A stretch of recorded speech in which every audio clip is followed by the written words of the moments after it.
지금 주일날 말씀은 우리가 성령의 열매를 따라 사는 삶으로 가고 있잖아요. 그래서 성령의 열매 가운데 9가지 열매를 다루고 싶은데 그래서 사랑이라는 주제로 지금 가고 있는데 어디까지 갈지 모르겠지만 가고 있어요. 중간중간에 특별한 다른 말씀들을 주님이 허락하시는 시간이면은 중간중간에 다른 말씀을 전합니다. 지난주도 나누었고 이번 주 오늘도 제가 오늘 그 시편 22편 오늘 말씀이더라고요. 오늘 아침 묵상 말씀이. 근데 시편 22편 말씀이 참 중요해서 오늘은 시편 22편 말씀을 좀 나누고 우리 그 사랑에 대한 말씀은 다음번으로 좀 넘기도록 하겠습니다.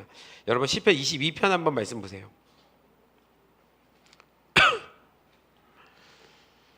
시편 22편 말씀 보시면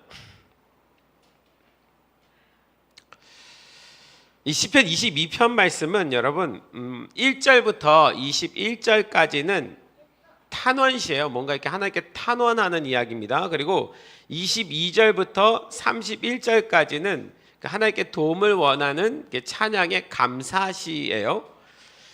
한번 다 같이 읽고 나서 그리고 나서 제가 말씀을 좀 같이 나눌까 싶습니다. 좀 길긴 하지만 1절 여러분 제가 1절 여러분 2절 이렇게 교독해서 끝까지 한번 읽어볼게요.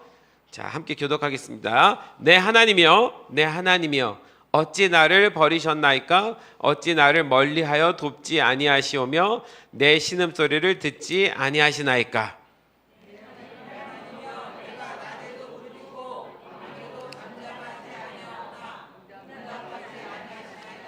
이스라엘의 찬송 중에 계시는 주여 주는 거룩하시니이다.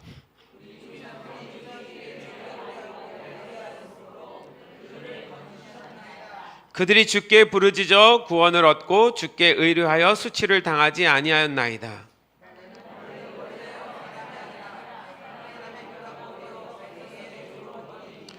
나를 보는 자는 다 나를 비웃으며 입술을 삐죽거리고 머리를 흔들며 말하되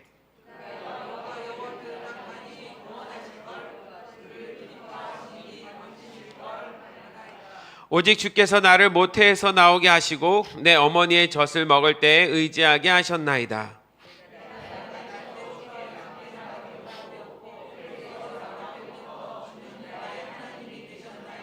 나를 멀리하지 마옵소서. 환난이 가까우나 도울 자 없나이다.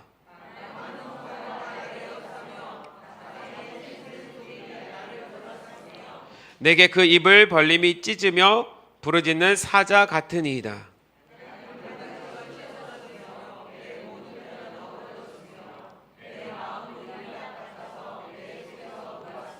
내 힘이 말라 질그릇 조각 같고 내 혀가 입천장에 붙었나이다. 주께서 또 나를 죽음의 진토 속에 두셨나이다.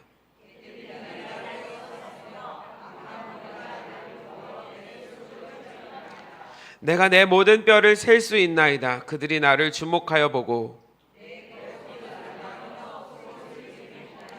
여호와여 멀리하지 마옵소서. 나의 힘이시여 속히 나를 도우소서.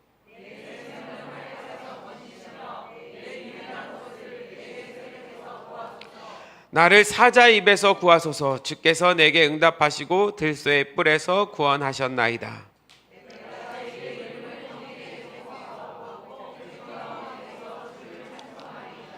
여호와를 두려워하는 너희여 그를 찬송할지어다. 야곱의 모든 자손이여 그에게 영광을 돌릴지어다. 너희 이스라엘 모든 자손이여 그를 경외할지어다.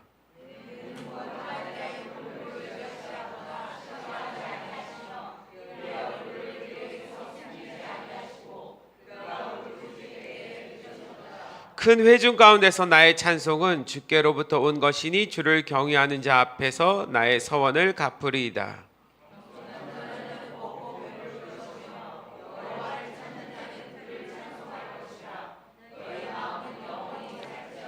땅의 모든 끝이 여호와를 기억하고 돌아오며 모든 나라의 모든 족속이 주의 앞에 예배하리니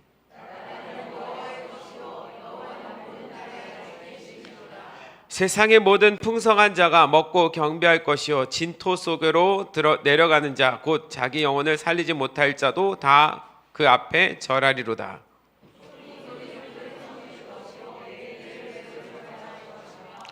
와서 그의 공의를 태어날 백성에게 전하며 주께서 이를 행하셨다 할 것이미로다. 아멘. 시편 말씀은 저도 쉽지가 않아요. 진짜 매번 묵상할 때마다 쉽지가 않아요. 그러니까 사람이 어떤 대화를 할 때 시적으로 대화를 하면 그 시 안에는 여러 의미가 포함되어 있잖아요. 시라는 것 자체가 한 단어 안에 들어있는 의미가 있고 한 문장 안에 들어있는 의미가 있고 복선이 깔려 있고 막 이러기 때문에 어떤 그 역사를 기록한 거면 그 역사의 배경을 보니까 이해가 가는데 이 시는 참 쉽지가 않거든요. 또 이 시를 쓰게 된 배경들이 이 시 안에 들어있는 거지 내가 어떤 배경 속에서 이 글을 쓴다라는 의도를 먼저 밝히고 말하지 않거든요. 그러니까 이 시편 안에 배경과 의도가 다 들어있는데 그것을 우리가 찾아내는 거죠. 왜 하나님은 이 시편이란 것을 우리한테 주셨을까 생각해 보면 이 시편을 그렇게 쉽게 해석하고 이해하지 못하게 하신 것 같아요. 하나님이 이 시편이란 것은 다윗이 썼거든요. 다윗이라는 한 인물이 쓴 시지만 그 다윗의 삶 가운데 하나님이란 성령 하나님께서 그에게 지혜를 주셔서 이 글을 써내게 하셨는데 다윗은 자기의 상황 속에서 자기가 겪고 있는 일 속에서 이 글을 썼지만 이 글이 하나님에게는 예언적인 글인 거예요. 이후에 일어날 어떤 예언적인 사건들, 미래에 이렇게 내가 일할 거야, 내가 이렇게 역사할 거야 라는 것을 이 한 사람의 개인의 삶의 상황 속에서 시로 표현해 놓으셨어요. 누가요? 하나님이요. 누구라고요? 하나님이요. 그러니까 사람이 쓴 글이지만 사람이 자기 상황 속에 쓴 글이지만 하나님이 하실 일들을 하나님이 그 사람 속에서 그 사람을 통해서 말하고 계신 거예요. 성경의 신비가 여러분 이 성경 말씀은 총 몇 년에 걸쳐서 쓰여졌는지 아십니까? 창세기부터 요한계시록까지 이게 66권이 전체가 총 1600년이 걸렸어요. 굉장한 글이죠. 1600년 동안 쓰여진 글이에요. 이 1600년 동안 몇 명의 사람이 썼느냐? 1600년의 시간 속에 이런 사람 저런 사람들이 이 성경의 글을 썼는데 이 글을 자기가 쓴 것 같지만 사실은 하나님이 주신 감동으로 쓴 거거든요. 1600년 동안 40명이 썼어요. 40명이. 근데 그 40명은 각자의 직업이 다르고 환경이 다르고 상황이 다른 사람들이 글을 썼어요. 근데 이걸 왜 성경으로 66권으로 몰아놨느냐? 이 이야기가 전부 다 1600년간 쓰여졌고 40여 명이 쓰였고 그 사람의 직업이 다 다르지만 그 이야기가 한결같이 하나님과 예수님과 하나님 나라에 대해서 기록되어졌기 때문에 이건 하나님이 우리한테 주신 하나님이 인간에게 주신 하나님 말씀이구나 라서 그렇게 모아놓은 게 성경이에요. 그래서 이 성경은 사람이 썼지만 하나님이 그 사람을 통해서 쓰게 한 글입니다. 믿으십니까? 믿죠?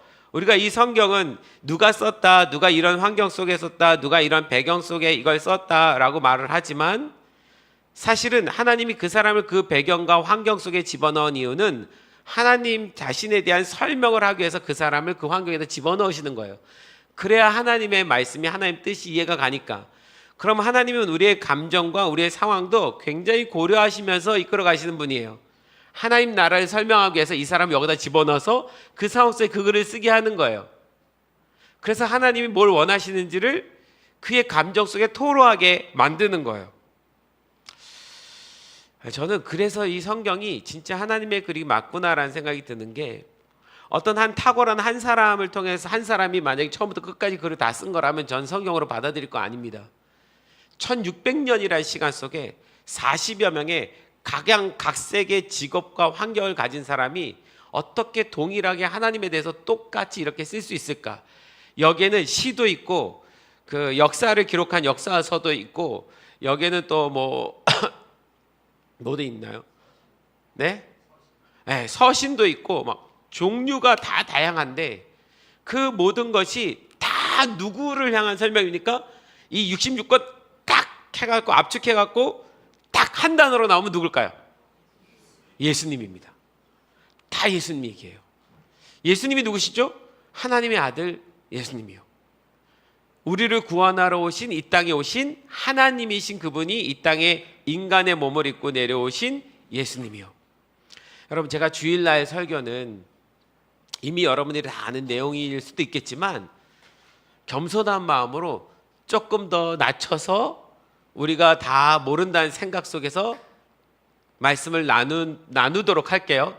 왜냐하면 여기는 다양한 우리 성도들이 있는데 신앙의 연배가 높으신 분도 있고 그렇지 않은 분도 있기 때문에 웬만하면 다시 초급으로 돌아가서 설교하는 마음으로 하겠습니다. 왜 다 아는 얘기인데 목사님 저렇게 반복하나 그러시지 않았으면 좋겠습니다. 개 중에는 처음 듣는 분도 계실 거라 생각이 들어서.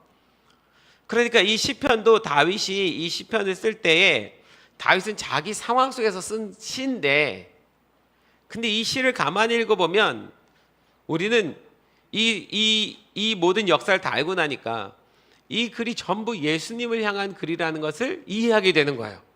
우린 예수님이 이 땅에 오시고 예수님이 하신 일을 받고 예수님이 십자가도 받고 부활도 받고 승천도 받고 그리고 제자들이 행한 일들도 봤기 때문에 지금 우리는 이 다윗의 시편을 보면서 와, 이게 전부 예수님의 글이었구나라는 걸 우리는 이해해요.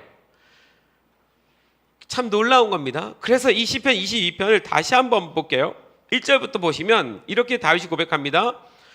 내 하나님이여 내 하나님이여 어찌하여 나를 버리셨나이까? 어찌 나를 멀리하여 돕지 아니하시오며 내 신음소리를 듣지 아니하십니까?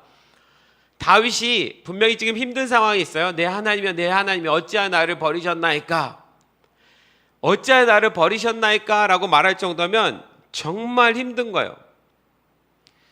이 힘든 건 두 번째 치고 마치 하나님이 자기를 버린 것 같아서 아무리 여호와 하나님 불러도 응답하지 않는 것 같은 시간입니다. 이 쫓겨다니고 도망다니는 것도 힘들지만 더 힘든 게 뭐냐면 하나님이 지금 내 기도를 응답하지 않는 것 같은, 하나님과 내가 단절된 것 같은 느낌을 다윗이 갖는 거예요. 다윗은 하나님과 단절된 적이 없었거든요. 어린 10대부터 하나님과 함께 교제하면서 자기가 예배할 때 하나님이 오셔서 그 예배를 받으신 걸 느꼈고 깨달았던 자거든요. 골리앗 앞에서도 자기 뒤에 하나님이 계신 거 알았었거든요. 그래서 골리앗을 이길 수 있었거든요. 나가는 전쟁마다 하나님이 함께 하시는 그 힘 때문에 나가서 이길 수 있었거든요. 근데 지금은 하나님이 안 느껴져요. 하나님이 없는 것 같이 느껴지는 거예요. 이런 경험을 해본 적이 없습니다, 다윗이. 그래서 이 고백을 하는 거예요. 어찌 나를 버리셨냐고요. 와, 이 고백은 진짜 이게 아무나 할 수 있는 고백은 아닌데 얼마나 힘들면 이렇게 할까? 밤낮으로 여호와를 불러도 응답하지 않는 것 같아 괴로운 거예요. 자기 자신을 버린 것 같아요. 아무리 찬양해도 응답하지 않는 것 같습니다. 이런 경험이 없어요. 여러분, 우리도 가끔 그럴 때 있는데 어떤 때는 내가 막 예배 드릴 때 그 예배를 하나님 받으시는 것 같아서 굉장히 기쁠 때가 있어요. 그죠? 동의하십니까? 그런데 어떤 때는 내가 막 예배하는데 내 안에도 아무 감정이 없고 주님도 기뻐하신다는 느낌이 안 드는, 그냥 나 혼자 막 애쓰다가 끝난 것 같은 예배 드릴 때가 있어요. 저도 종종 그래요. 그러면 막 하나님이 날 떠난 거 아닐까? 하나님이 지금 내 예배를 기뻐하시지 않는 거 아닐까? 막 이런 두려움에 빠지기도 합니다. 근데 우리 이 정도의 수준이 아니에요. 다윗의 수준은 지금 너무. 그런데 3절에 보면 시편 22편 3절이 이스라엘의 찬송 중에 거하시는 주여 주는 거룩하시니이다. 우리가 진짜 많이 고백하는 이야기잖아요. 이게 찬양을 예배를 설명할 때 이야기하는 말씀이거든요. 이스라엘 찬송 중에 거하시는 주 하나님은 우리가 예배하고 찬양할 때 그 예배하는 자들 가운데 영으로 함께 오시는 하나님이다, 이런 뜻이거든요. 그럼 우리가 예배를 하면 하나님이 우리 가운데 오신다, 이런 말인데 지금 다윗이 22편 3절을 여기서 지금 고백을 하는 거야. 이스라엘 찬송 중에 거하시는 주여 주는 거룩하시니이다. 이게 가만 보면 좋은 기분에서 이 말을 하고 있는 게 아니에요. 뭡니까? 하나님께 이게 따지는 건 아닌데 하나님께 의문을 표하는 거예요. 어찌하여 나를 버리셨나이까 말을 해놓고 하나님, 당신은 찬송 중에 거하시는 분 아닙니까? 라는 거예요. 당신은 이스라엘 찬송 중에 거하시는 분이잖아요. 근데 내가 주님께 지금 예배하는데 왜 아무것도 거하시는 느낌이 안 들죠? 당신은 원래 이런 분인데요. 이런 의미에서 이 3절을 얘기한 거예요. 그러니까 다윗에게 지금 좋은 상황 속에서 이야기가 아닌 거예요. 너무 힘들어요.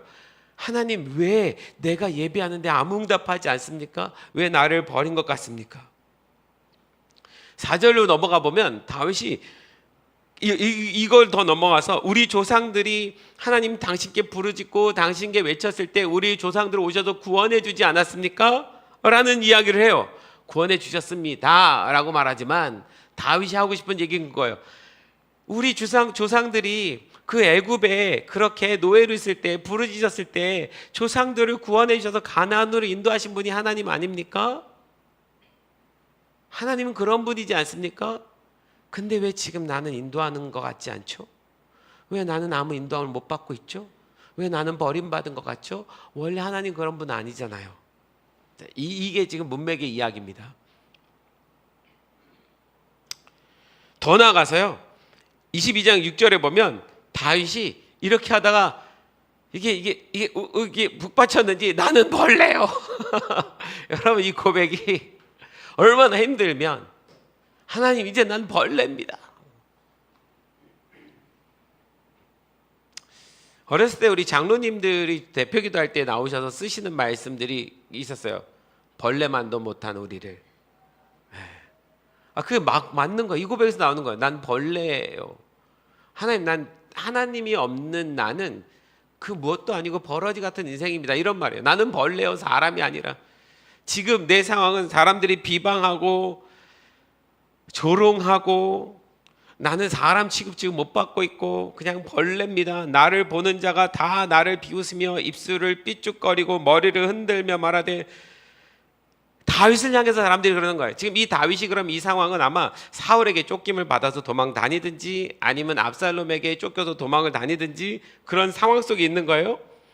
그런데 그 상황 속에서 막 사람들의 비방 소리가 들리는 거야. 야, 네가 그렇게 하나님과 친밀했다면 여호와 하나님께서 널 구원하셔야 될 거 아니야? 널 구원하시는 하나님 아니야? 근데 지금 구원하시지 않는 거 보니까 하나님 널 버린 거 맞네. 이런 비방들이 계속 쏟아지는 거예요. 사단이 참소하는 거죠. 계속. 네 상황을 잘 봐. 욥도 마찬가지예요. 욥이 어떤 죄를 져서가 아니라 사단이 욥을 시험하겠다라고 작정하고 나왔고 하나님께서 지금 허락하신 시간인데 하나님은 욥이 그럼에도 불구하고 하나님을 버리지 않을 것, 원망하지 않을 것을 믿는 믿음 때문에 허락한 시험이었거든요. 다윗도 지금 그런 상황 속에 있어요. 근데 사단은 계속 와서 얘기하는 거죠. 아니야, 너 하나님이 버린 거야. 벌레만도 못한 자의 취급으로 내려갔습니다. 자, 이건 지금 다윗이 고백하고 있는 거거든요. 근데 이 다윗의 이 고백이 여러분 가만히 보면 나의 하나님, 나의 하나님 어찌하여 나를 버리셨나이까? 이 고백 어디서 들은 것 같아요. 기억나는 거 뭐 있어요? 예수님이 십자가상에서 하신 말씀이잖아요. 예수님이 십자가에 못 박히셔서 하신 말씀이 나의 하나님 어찌하여 나를 버리시나이까? 엘리 라마 사박다니. 예수님이 다윗 말씀을 인용한 거네요. 예수님이 다윗 말씀을 인용한 걸까요? 아니면 예수님이 후에 이 일을 겪을 것을 다윗이 미리 알고 인용한 걸까요? 다윗이 미리 본 거죠. 예수님이 고백을 이 땅에 와서 할 수밖에 없는 고백이고 그분은 그 고백을 하시면서 우리를 구원하시기로 하나님과 결정하셨고 하나님과 결정하신 그 일은 분명히 언젠간 일어날 일인데 다윗은 이 고백을 자신의 삶 가운데 먼저 행했던 거예요. 야, 이 정도면요.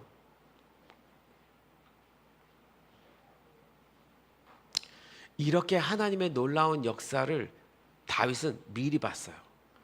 예수님의 그 십자가의 사건을 다윗은 미리 본 거예요. 그러면 제가 질문 던질게요.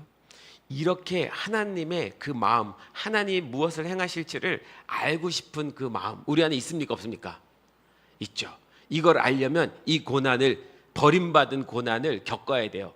그럼 알고 싶습니까? 안 알고 싶습니까? 이게 힘든 거예요. 여러분 진짜 하나님의 마음 안에 들어갈 때 때때로 우리가 이 고난 속에 들어가야만 이해할 수 있는 것들이 있습니다. 우리는 고난은 원치 않죠. 다윗도 원치 않았죠. 근데 다윗은 비로소 그 고난 속에서 예수님 보인 거예요. 그 예수님 보이려면, 예수님이 받으시는 이 땅에서의 고난을 보이려면 하나님이 다윗을 그 상황 속에 집어넣을 수밖에 없었어요. 그래야 다윗의 이 고백이 나오니까. 예수님의 고백을 다윗의 후손으로 오실 메시아 구원자인 그분의 고백을 다윗이 미리 합니다. 미리 한다는 건 뭘 의미해요? 이 말을 하는 그분이 메시아야. 이 말을 하는 그분이 하나님의 아들이야. 이 말을 하는 그분이 오셔서 나의 하나님 어찌하여 나를 버리셨나이까? 이 말을 왜 하는지 알아? 인류를 구원하기 위해서 해야 될 말인 거야. 너무 놀랍지 않아요?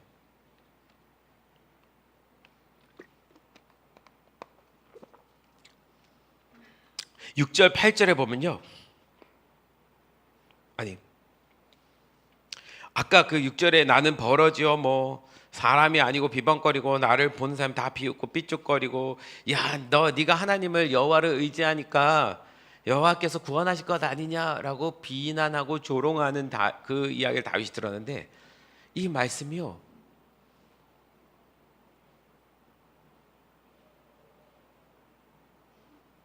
이 말씀이요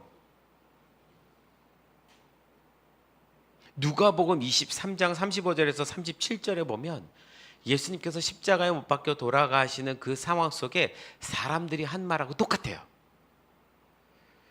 예수님 십자가에 못 박혀 돌아가셨을 때 백성들이 이렇게 말합니다. 백성은 서서 바라보고 있었고 지도자들도 비웃으며 말하기를, 그가, 예수님을 향해서 지금 막 사람들이 비난하는 거예요. 그가 남을 구원하였으니 정말 그가 하나님의 그리스도이고 택하심을 받은 자이거든 자기나 구원하라지 라고 하였다. 군인들도 예수를 조롱하였는데 그들은 가까이 가서 그에게 신포도주를 들이대며 말하기를 내가 유대인의 왕이거든 너나 구원하여 보아라. 지금 이 다윗이 사람들에게 받는 이 조롱과 똑같은 말을 예수님한테 한 거예요. 그럼 여러분, 이 다윗이 이 고난을 받는 건 예수님 때문인 거예요. 예수님의 오실 길을 예비하기 위해서, 그분이 누군지를 설명하기 위해서 다윗은 그 고난 가운데 하나님이 들어가게 하시고, 그래서 그를 통해서 예수님을 보여주고 계신 거예요. 12절부터 13절 이렇게 보면은 다윗이 이런 고백을 해요. 황소 떼처럼 입을 벌리고 달려드는 사자처럼 자신을 향해서 다가오는 고난으로 인하여 정신을 차릴 수 없다고 이제 다윗이 그렇게 고백을 합니다. 14절에 다윗은 뭐라고 말하냐면, 성경 그냥 계속 넘겨주세요. 제가 말하는 대로. 자신은 쏟아진 물처럼 퍼져버렸고, 이게 무슨 얘기냐면 너무 힘드니까 다윗의 멘탈이 나가버렸어요. 자기도 더 이상 감당할 수 없는 멘탈. 그래서 마음이 물처럼 그냥 다 퍼져버렸어요. 물처럼 퍼져버렸고 뼈마디가 모두 어그러져 버렸고 마음은 촛물처럼 녹아내려 버렸다고 표현을 합니다. 다윗의 멘탈도 무너지는구나. 이렇게 그냥 너무 유명한 다윗이니까, 신앙의 최고의 본을 보이신 분이니까 라고 생각했지만 다윗이 자기의 연약함을 이렇게 표현을 해요. 15절에 기력은 없어 질그릇처럼 말라버렸고 혀는 이첨장에 붙어버리고 자신은 흙 속에서 죽도록 내버려 두었다, 이런 표현을 합니다. 근데 여러분, 여기 지금 12절부터 15절까지 이야기를 가만히 묵상하면 뭐가 생각납니까? 물론 예수님 뭐가 어떤 장면이 생각나요, 여러분? 마음의 멘탈이 무너질 것 같아서 나는 다 풀어지고 뭐하고 뭐 했다고 하나님 앞에 고백하는 시간, 이거 안 하면 안 되냐고. 뭐 생각나요? 겟세마네 동산에서의 예수님의 기도가 생각납니다. 땀방울이 핏방울이 되도록 예수님도 이거 안 하면 안 되냐고, 이 잔을 내게서 거두면 안 되냐고. 다윗과 똑같은 고백이에요.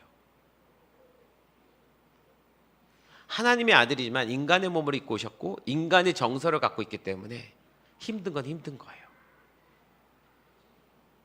그 힘듦을 그대로 표현합니다. 흙 속에 진토 속에 나를 버려두셨나이다. 흙에 나를 버려두었다. 뭡니까? 무덤 속에 들어가신 예수님을 말하는 거죠. 16절에 개들이 자신을 에워싸고 악한 무리들이 둘러서서 자신의 수족을 찔렀다고 말합니다. 수족이 뭐예요? 손과 발을 찔렀다고요.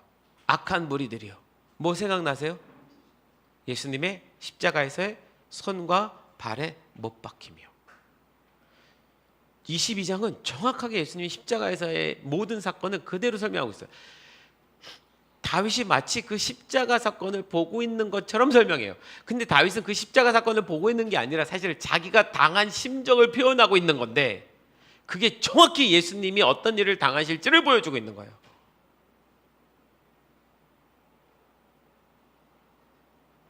(17절에) 뼈마디가 하나하나 셀 수 없이 막 앙상할 만큼 막 드러나 버렸대요. 제가 성경 말씀을 이렇게 좀 마태, 마가, 누가, 요한 하다 보니까 예수님 십자가 지실 때에 십자가를 지잖아요. 엄청난 무기 아닙니까? 우리가 영화 속에서도 보지만 몇 번씩 쓰러지고 넘어지고 자빠지고. 성경에 보니까 군병들이 그래서 그 넘어진 예수님이 질질 끌고 갔더라, 이런 표현이 있어요. 여러분, 넘어지고 엎어진 상태에서 질질 끌어가면 그 무게 속에 무릎이 어떻게 되겠습니까? 살점이 다 뜯기는 거죠. 다 날아가 버리죠. 혈관이 뭐 다 터져 버리죠. 뭐가 드러나는 거예요? 뼈가 드러나는 거죠. 앙상하니. 그 모습이에요. 18절에 내 겉옷을 나누며 속옷을 제비 뽑나이다. 이야, 이건 진짜 기가 막혀요. 아마 다윗이 도망치다가 버린 옷들을 쫓아오던 군병들이 서로 제비 뽑아서 가져갔는지 모르겠어요. 그런데 여러분, 십자가에 예수님 못 박히실 때 예수님 벌거벗으셨잖아요. 그 예수님이 입고 계셨던 세마포 옷이 있었거든요. 그 옷을 군병들이 어떻게 합니까? 이거를 제비 뽑아서 누가 가져갈지를 결정을 해요. 다윗의 모든 인생이 예수님을 정확히 설명해내고 있어요. 하나님은 이렇게서라도 내가 예수를 보내서 이 땅을 구원할 거야 라는 말을 하고 싶었던 거예요.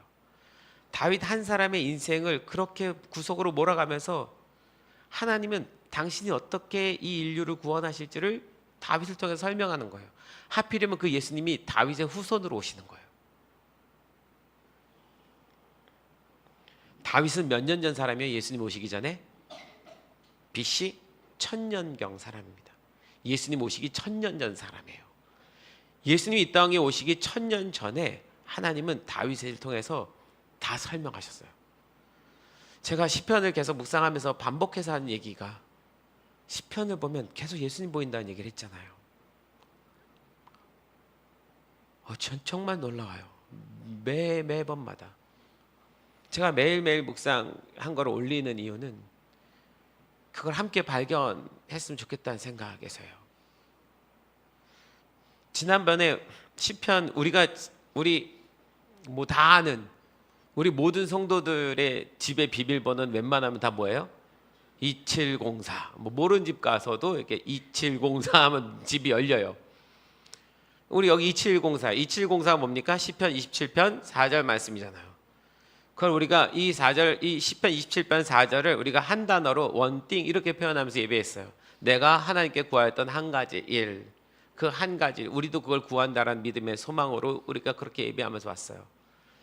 지난번에 설명했죠. 그 한 가지 일이 뭐라고요? 내가 앙망하였던 그 악망을 뭐라고 제가 표현했죠? 결국 그게 다 누구였어요? 예수님이요. 다윗은 예수님을 바라보는 그 한 가지만 소망하며 살았던 거예요. 후에 오실 예수님인데, 우리는 예수님 그러면 이 땅에 오셨던 예수님이 기억나지만 다윗은 후에 오실, 천년 후에 올 자기의 후손 가운데 올 그분이에요. 우리는 보고 말할 수 있지만 그는 보고 말하는 게 아니라 믿음으로 표현해야 되는데 자기의 삶으로 예수님을 다 본 거예요. 그러니까 매일매일 이 시편 고백을 하면서 그 고통 속에 다윗은 결국 구원자 예수님을 만나는 거예요. 매일마다. 그 기쁨을 이제 빼앗기고 싶지 않은 거예요. 그 어떤 고난을 이기는 것보다 그 기쁨을 빼앗기고 싶지 않으니까 내가 여호와께 구했던 한 가지 일은 주님, 이 고난에서 내가 벗어나는 거 이런 거 이제 아닙니다. 여호와 얼굴을 보는 것입니다. 그의 아름다움을 앙망하는 겁니다. 인류를 구원하러 오실 메시아 예수 그리스도, 그분 보는 겁니다. 그분이 어떠한 고난 속에서 우리를 구원하실지 보는 겁니다. 그게 전부입니다. 이 고백을 하는 거예요. 그게 다윗이 구했던 한 가지예요. 여러분, 우리도 마찬가지입니다. 우리의 신앙의 첫 번째 목적은 내가 어떻게 잘 되고 잘 먹고 잘 사느냐, 이거 하나님도 중요시 여기십니다.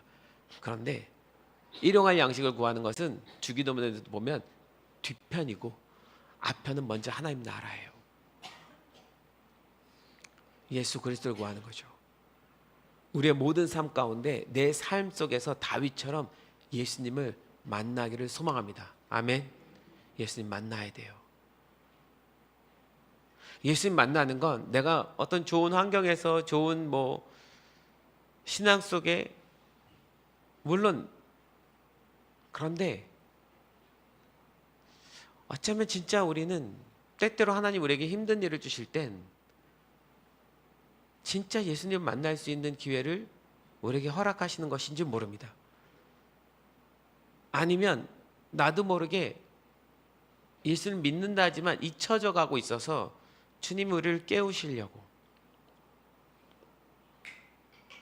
자, 22절부터 계속 가보면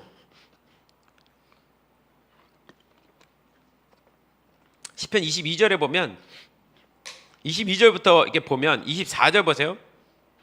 그는 고통받는 사람의 고통을 가볍게 여기지 않으신다. 26절, 가난한 사람들도 그대들의 마음 영원히 살리 하면서 쑥배를 들고 배불리 먹을 수 있을 것이다. 27절, 온 세계가 주님을 기억하고 주께로 올 것이며 이 세상 모든 민족이 주님을 경배할 것이다.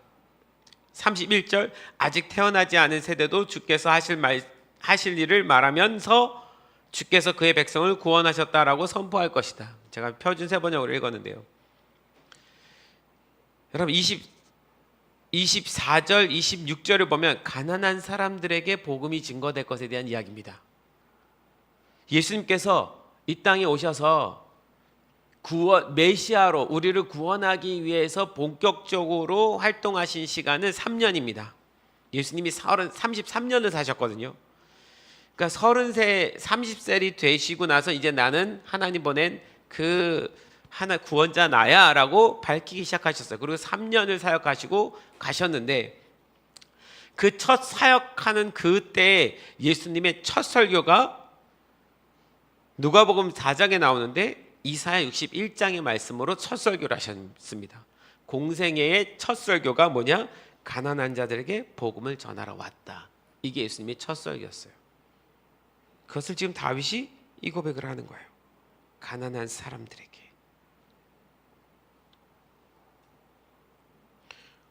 그리고 27절, 31절에 보면 온 세계가 주님을 기억하고 주님께로 올 것입니다. 그러니까 앞에는 어찌하여 나를 버리셨습니까? 막 이렇게 하고 내가 벌레요 뭐요 막 이랬는데 21절까지는 그렇게 탄식하는 시 고백을 하다가 22절부터는 감사시로 바뀌거든요.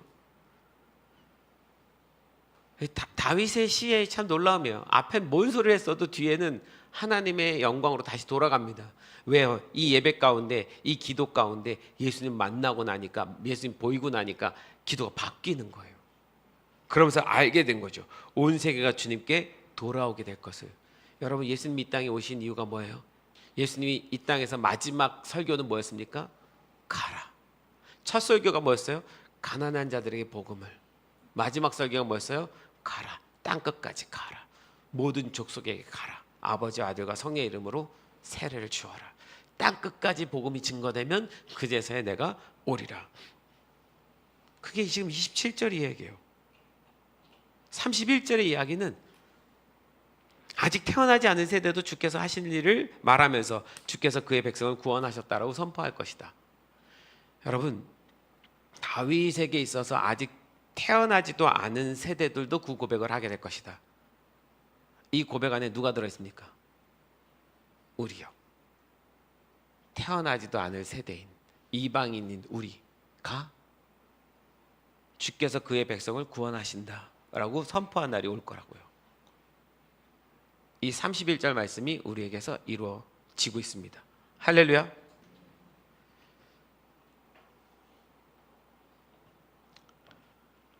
이토록 시편은요, 모든 말씀이 예수님에 대한 이야기예요.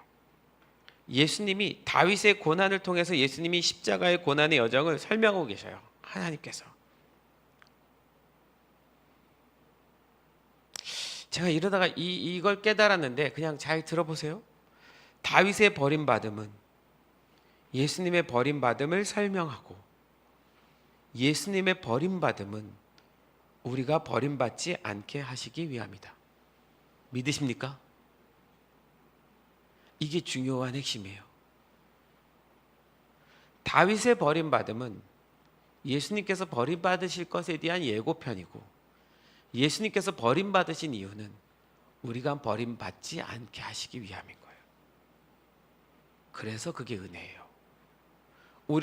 우리도 그렇게 버림받음 속에 들어가야 된다는 얘기가 아니에요. 우리는 이런 버림을 받지 않아야 되니까. 이 이야기를 이사야서 53장이 하고 있는 거예요. 이사야 66장 중에 예수님에 대한, 오로지 예수님에 대한 설명은 53장에 나오는데, 53장에 뭐라고 나오냐면, 예수님에 대해서 그는 사람들에게 멸시를 받고 버림을 받고 고통을 많이 겪었다. 그는 언제나 병을 앓고 있었다. 사람들이 그에게서 얼굴을 돌렸고 그가 멸시를 받으니 우리도 덩달아 그를 귀하게 여기지 않았다. 그는 실로 우리가 받아야 할 고통을 대신 받고, 이 버림받음의 고통은 누가 받아야 돼요? 우리가요.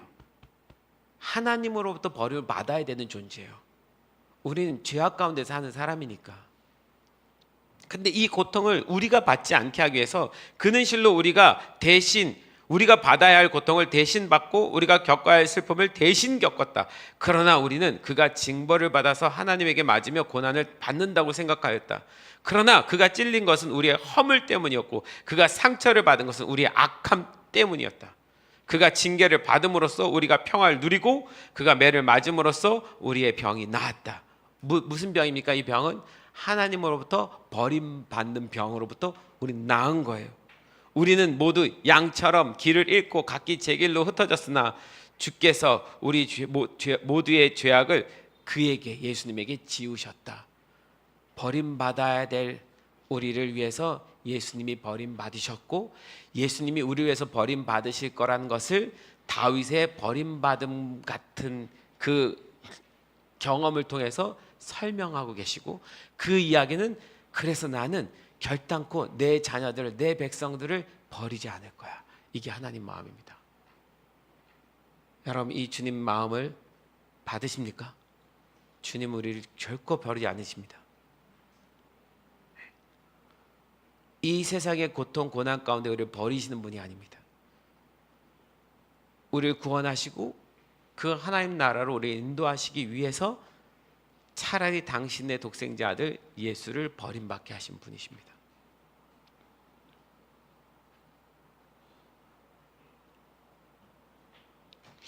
제가 15분에 올라오시면 돼요. 13분이에요.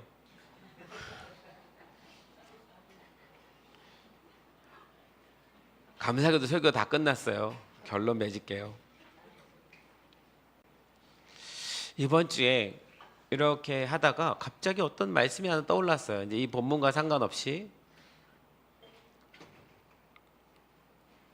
히브리서 5장 7절에서 8절 말씀이 생각나서 그냥 묵상하게 됐어요.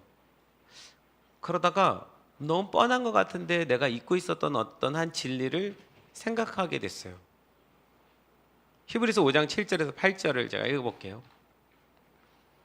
표준세 번역으로 읽을게요. 예수께서는 인간으로 세상에 계실 때에 자기를 죽음에서 구원하실 수 있는 분께 큰 부르짖음과 많은 눈물로써 기도와 탄원을 올리셨습니다. 다윗하고 너무 비슷하죠. 하나님께서는 예수의 경외심을 보시고서 그 간구를 들어주셨습니다. 그의 경외하는 마음 때문에 하나님께서 그의 간구를 들어주심을 얻었습니다. 중요한 건 8절이에요. 그는 아드님이시지만, 하나님의 아들이시지만 그가 곧 삼위일체 하나님이시지만 고난을 당하심으로써 복종을 배우셨습니다. 예수님이 고난을 당하심으로 복종을 배우셨다는 거예요. 제가 문득 오해하고 있는 한 가지를 깨달았어요. 그냥 이렇게 잠깐 쓴 거를 읽을게요. 우리는 하나님의 고난 받으심에 대해서 오해를 가지고 있다. 고난은 인간만이 받는 것이 아니다. 항상 고난 그러면 인간이 내가 만든 거라고 생각을 했어요.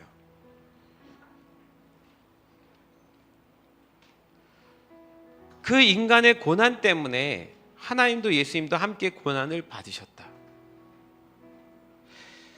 나는 내 고난에 집중하고, 인간은 그래요. 우리는 우리의 고난에 집중하지만 사실은 이것 때문에 하나님과 예수님도 함께 고난을 받으신 거예요. 내가 받아야 될 걸 그분이 받으셔 가는 거예요. 우리 때문에 하나님도 고난을 받으셨다는 사실을 잊어서는 안 된다. 하나님은 신이시기에 고난을 이해할 수 없는 존재라고 여겨서도 안 된다. 하나님이 신인데 고난이란 걸 이해할까? 완벽하신 분인데. 근데 그분이 누구보다 고난의 아픔을 잘 하시는 분이십니다. 진짜 고난은 하나님과의 단절됨이거든요. 버림받음이거든요. 근데 그 버림받음을 예수님이 경험하셨어요. 하나님과 영원 전부터 함께 계셨던 그 예수님이, 하늘에서 하나님과 함께 계셨던 그 예수님이 우리 때문에 버림받으신 거예요. 그 고난을 직접 경험하셨어요. 그러면 이 고난은 우리보다 예수님이 더 잘 알아요. 예수님이 더 아파하세요. 더 힘들어하시고, 그 예수님이 얼마나 힘들어하셨는지를 이 다윗이라는 인간을 통해서 또 보여주는 거예요. 이게 죄가 얼마나 무서운지를 우리한테 설명하면서 또 하나님의 구원하신 은혜가 얼마나 큰지를 대비해서 또 설명하시는 거예요. 그래서 우리의 그 고난과 절망의 문제를 해결하러 이 땅에 내려오신 것이다. 그렇게 십자가를 질 수밖에 없었던 것이다.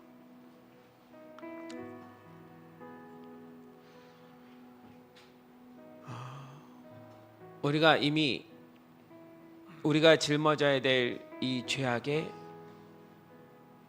버림받음으로 영원히 지옥에 갈 수밖에 없는 존재들인 우리들을 어쩌면 이 고난 속에서 구원하시기 위해서 그분이 대신 버림을 받고 우린 이 버림받음을 당하지 않게 하시는, 그게 하나님의 영원 전부터 지금까지의 마음입니다.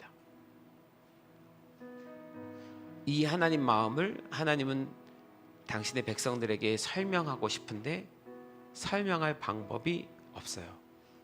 보여주시는 것밖에는. 그래서 예수님이 오셔서, 이거는 쇼가 아닙니다. 실제로 그 죄악의 모든 짐을 그분이 갖고 죽으셨어요. 죽으시는 것뿐만이 아니라 예수님의 고통은 못 박히는 고통도 아니고 뼈가 다 드러날 만큼의 아픔도 아니고 뭐도 아니에요. 겟세마네에서 예수님이 제일 고통스러워하셨던 건 이 고백이에요. 어찌하여 나를 버리셨나이까. 하나님께 버림받는 상황이에요. 예수님은 버림받는 중인 거예요. 3일 후에 살아날 거니까 그게 뭐 대수야 라고? 그런 게 아니에요. 이게 이해가 될 수 없지만 상상을 한번 해보면, 여기 한나가 없지만 얼마 전에 박한나가 아이를 낳았잖아요. 둘째를 낳았잖아요. 이 아이를 어디서 잃어버렸는지 몰라요. 3일 동안 못 찾았어요. 끔찍한 경험입니다. 3일 후면 찾겠다는 어떤 그런 게 아니라 몰라요. 못 찾을 수도 있어요. 이 버림받음은 부모에게나 자식에게나 끔찍한 거예요. 예수님은 우리를 위해서 버림받기로 결정하셨어요. 하나님과 전혀 교통이 되지 않는, 다시는 하나님을 만날 수 없는 곳으로 들어가는 거예요. 무덤 속에 들어가셨어요. 사도신경의 원문에 보면 지옥에 들어가셨다 이렇게 표현되어 있어요. 거기선 하나님과 교통이 되지 않습니다. 하나님과 단절된 곳입니다. 제가 신학대학원 때 교수님이 이 설명을 할 때 너무 충격받았어요. 예수님의 십자가의 고통을 이해를 너무 못하고 있었던 거예요. 진짜 고통은 하나님과 단절되는 것이었다. 하나님과 분리되는 것이었다. 하나님께 버림받는 거였다. 예수님은 영원 전부터 지금까지 하나님과 단 한 번도 떨어진 적이 없다. 그분과는 삼위일체로 하나처럼 연결된 분인데 단절되어야 됐다. 우리 때문에. 그 고통은 상상을 초월하는 고통이고 그것만큼은 안 당하고 싶은 거고, 그런데 우리를 구원하시기 위해서 그러실 수밖에 없었다. 예수님의 고통을 너무 이해를 못하고 있었던 거죠. 고난은 예수님이 더 잘 아십니다. 내가 고난 받을 때 내 고난을 더 잘 아시는 분이 그분이에요. 그래서 그분이 우리의 기도를 들을 수 있습니다. 다윗의 시편의 이야기가 예수님이 어떤 분인지를 너무 잘 설명해내고 있어요. 그래서 참 이 시편이 귀해요. 그래서 예수님은 진짜 구원자 맞습니다. 1000년 전에 누가 이렇게 예언한 대로 정말 그대로 그 사건이 이루어질 수 있다는 거 누가 상상이 날 수 있겠어요? 하나님이니까 하실 수 있는 분입니다. 하나님은 역사의 주관자시고 초월한 분이시며 그 정도가 아니라 우리를 그렇게 구원하시는 주님이십니다. 이 시편 22편을 보면서 그분께 너무 감사하고 그래서 나는 버림받지 않는구나 라는 다시 믿음의 기쁨의 고백을 갖게 되고 주님의 은혜가 더 은혜스럽고. 아멘입니까? 네, 이 믿음 안에서 끝까지 우리도 주님 사랑하면서 때때로 조금 어려운 일이 있다 할지라도 내가 절대로 버림받지 않는다는 믿음의 사실을 가지고 그 고난을 이겨가면서 주님과 함께 살아가는 우리 모두 되기를 소망합니다. 이 찬양 그래서 같이 부르고 싶었어요. 이 찬양이 생각나더라고요. 주님 날 위해 버림받으심으로 나 용서받고 용납됐네.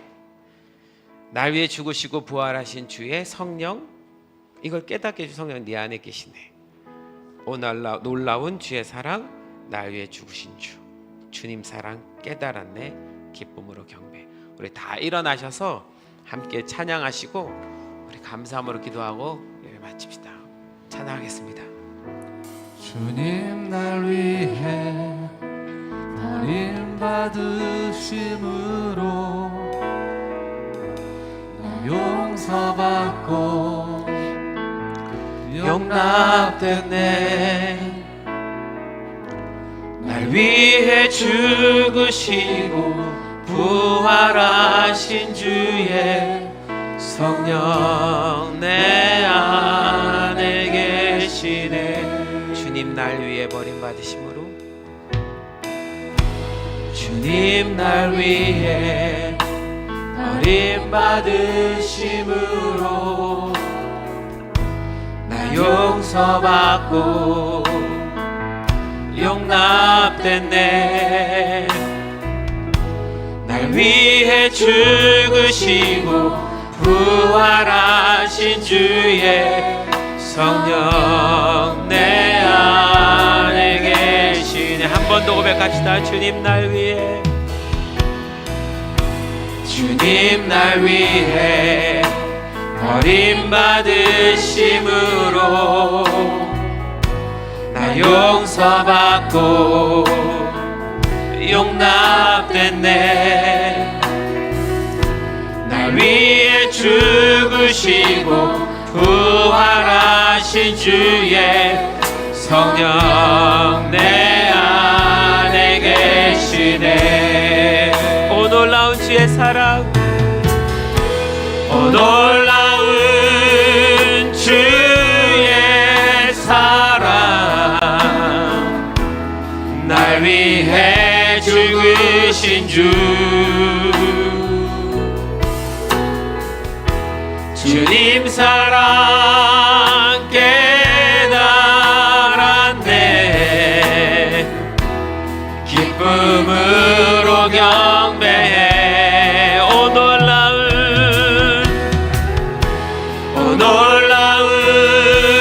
주의 사랑, 날 위해 죽으신 주. 주님 사랑 깨달았네. 기쁨으로 경배해.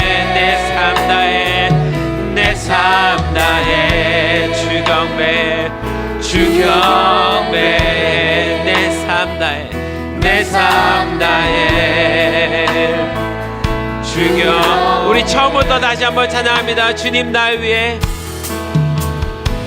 주님 날 위해 우리 가슴에 손을 얹고 믿음으로 고백합시다. 나 용서받고 나 용서받고 용납됐네. 날 위해 죽으시고 부활하신 주의 성령 내 안에 계시네. 이것이 주님의 사랑입니다. 오 놀라운 주의 사랑, 놀라운 주의 사랑, 날 위해 죽으신 주. 주님 사랑 깨달았네. 주님 사랑 깨달았네. 기쁨으로 경배해. 오 놀라운 주의 사랑, 놀라운 주의 사랑, 날 위해 죽으신 주. 주님 사랑 깨달았네. 기쁨으로 우리 지금 찬양 계속 해주시고 우리 한 번만 같이 기도합시다. 우리 주님께 감사의 기도를 드립시다. 다윗이 감사의 기도를 드린 것처럼 내가 버림받지 않게 하기 위해서 당신이 버림받으신 그 주님께, 주님 그 사랑을 감사합니다. 내가 믿습니다. 그 놀라운 주님의 사랑을 내가 믿음으로 받아들입니다. 다시 한번 감사의 기도 주님 앞에 1, 2분간 함께 믿음으로 드리겠습니다. 기도합니다. 예, 주님 감사합니다. 예수님 감사합니다. 주님 당신의 버림받으심으로 내가 용서받음을 믿습니다. 내가 버림받아야 되는데 주님 당신께서 나를 위하여 버림받으심으로 나를 구원하여 주신 이 진리를 믿습니다. 우리가 무엇이간데 벌레만도 못한 존재들인데 마음의 생각은 날마다 악할 뿐이고 주님 죄 가운데 살 수밖에 없는 존재들인데 마음의 시기가 언제든 가득하고 사랑함이 넘치며 교만한 우리들인데 그럼에도 불구하고 우리를 버리실 수 없어서 당신이 버림받으신 예수님, 주님이 다윗의 고백을 통하여서 다시 한번 주님께 감사를 올려드립니다. 주님 우리를 구원하신 주님 당신은 놀라우신 사랑의 하나님이십니다. 예수님 감사합니다. 예수님 감사합니다. 주님 그래서 우리가 이 믿음으로 이 땅 가운데 주어진 삶을 감사함으로 살게 도와주시옵소서.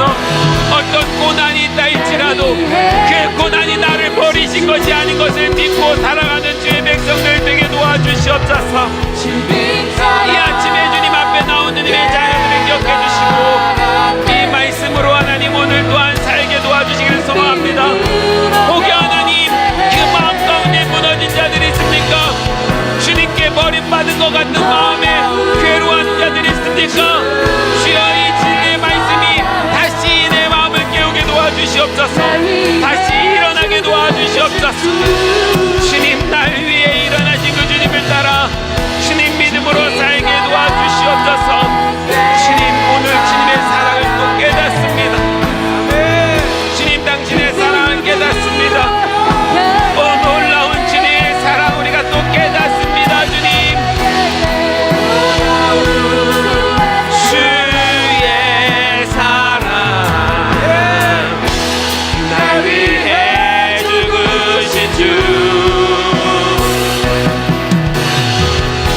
주님 사랑 깨달았네.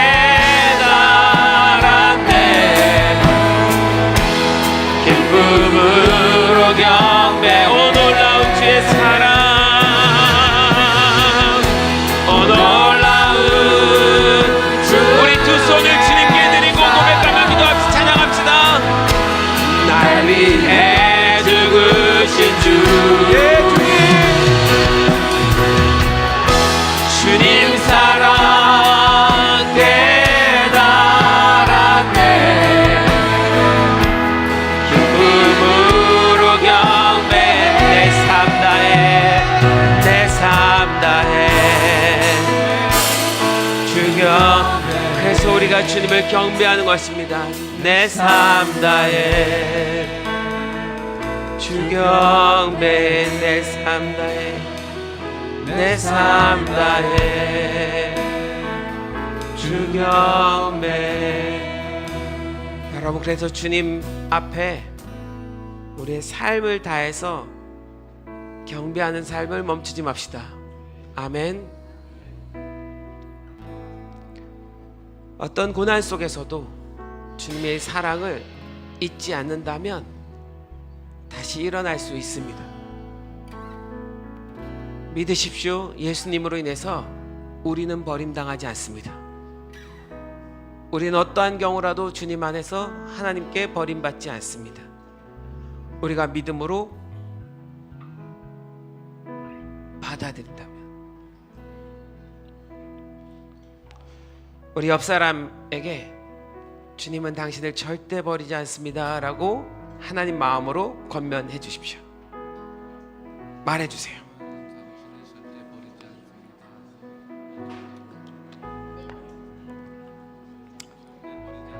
제가 기도하고 마치겠습니다. 사랑의 주님, 말씀이 참 놀랐습니다. 주님 진리가 참 놀랐습니다. 다윗이 어떻게 이 진리를 1000년 전에 깨달았는지 다윗의 삶도 참 놀랍습니다. 삶은 쫓겨다니고 도망다니고 조롱받고 비난받고 스스로가 생각해도 벌레만도 못한 존재가 되어버렸는데도 그 상황 속에서 다윗은 예수님을 보았습니다. 주님, 우리에게도 이 다윗의 믿음을 주시옵소서. 우리도 이 주님의 진리를 깨닫게 도와주시옵소서. 예수님, 당신이 버림받으신 이유는 우리가 하나님께 버림받지 않게 하시기 위함임을 믿습니다. 하나님, 당신은 우리를 살리시기 위해서 독생자 아들 예수님을 버리실 수밖에 없으셨습니다. 그토록 우리가 하나님의 사랑의 은혜를 입은 자들입니다. 사단이 우리에게 찾아와서 진짜 하나님 너를 구원하신지 맞느냐 조롱하고 비판하고 판단하고 믿음의 눈으로 볼 수 있게 도와주십시오. 진리를 보게 도와주시옵소서. 말씀으로 깨닫게 도와주시옵소서. 주님, 당신의 사랑이 한결같음을 매일 발견하는 주의 성도들 되게 도와주시옵소서.